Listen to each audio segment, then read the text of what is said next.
The next speaker is Charles King, who's Associate Professor at the University of Tennessee, Memphis, and Medical Director of the North Mississippi Health System Infusion Center and the North Mississippi Clinic's Arthritis Research Center in Tupelo. He did his MD at Kansas, residency at Oklahoma, and his fellowship at Dartmouth. And he's going to speak this morning on ICD-10 for rheumatologists.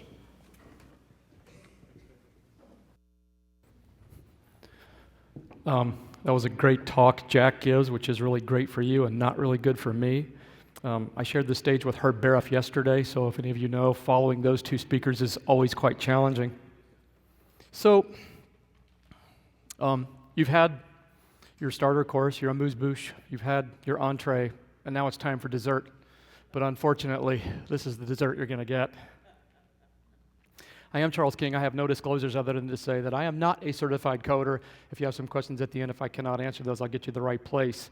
I, as you just heard David say, have been a rheumatologist practicing in Tupelo, Mississippi for the last 19 years.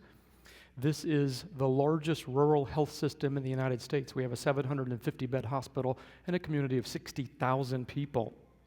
We have 7 primary drawing counties and 17 secondary counties, multiple medical centers, clinics, retail clinics, and over 150 providers. And because this question is going to come up as I show you some slides later, I hope to give you a lot of information that's agnostic in terms of your electronic health record, but this is what I use. I'm on Centricity, the GE product, for my electronic health record, and we use an Athena billing system. We just incorporated that in the last 2 years. Here's what we're going to do. We're going to look at the history of ICD-10. It's really amazing how we got here. So I like to go through that. Very high-level overview. You can take this talk in 2 directions. One is you can be very technical. I leave that to the coding specialists. The ACR has courses, and multiple other people have courses that you can participate in to really get granular about ICD. But I want to give a high-level overview of that. And really what I want to focus on is what it's going to do to you as clinical providers, what happens on documentation. We'll look at workflow issues as well. That's one of the things that I am most passionate about is workflow in the clinic, and it's certainly going to have an impact there. And then I'll give you some resources that you can look at. So in terms of the history, a fellow by the name of John Grant sort of started this out in the early 1700s, and he asked a question, what do children up to 6 months of age die from? No one had ever asked that question before, so he started sort of making some lists, and they were published as the London Bills of Mortality. Several of his contemporaries were also working on some nosologic schemes, including Delacroix, Linnaeus, and Cullen.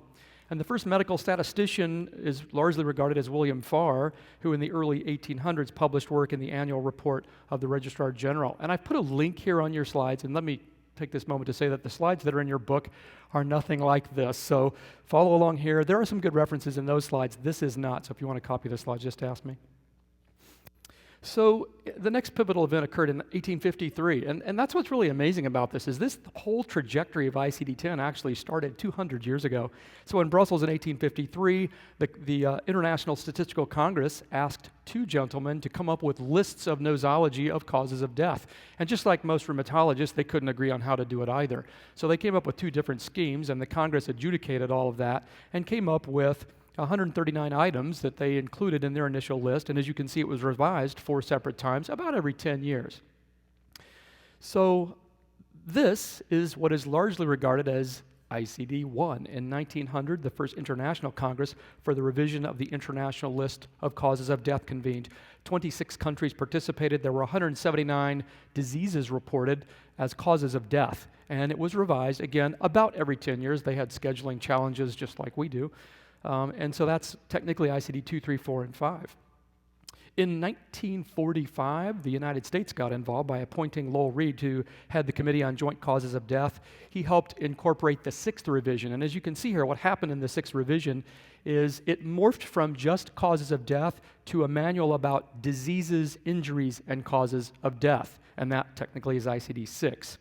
So as you can see, ICD-7 about 10 years later, ICD-8, and ICD-9, the coding system we are still using, was adopted in the United States in 1979. A very good year.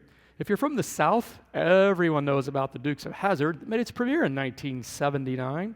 The great movie Bo Derek, we can all picture that scene with her running across the beach in her dreadlocks. That came out in 1979. Margaret Thatcher was elected the Prime Minister of